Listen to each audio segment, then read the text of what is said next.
Sjećate se ovog? Ko je ovo? Ne znate gdje. A? Ne znate? Kako ne? Pa nije tako dugo. Stavite na očele. Ko bi bio ovo? Ne sjećate se. Ako vam kažem hund, Ja sam onaj koji nisam hund, ali sam imao psa. Zide? Ja. Miroslav, pa nikad vas ne bi prepao. Ja vas ne. Pa ne, ali kažete skoro, pa 40 godina. 44. 44. Kad ne bi vidio onu vašu sadašnju sliku. Ali, pa ne, nema šanse, nema šanse.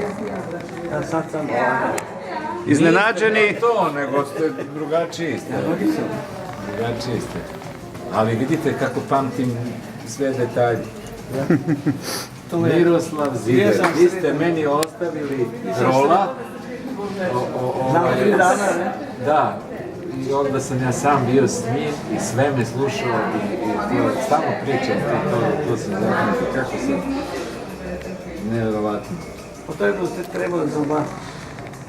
Da snimamo. Da. Mi smo trebali biti bliski i onda... To je Ljubilio bilo. Prvo smo bili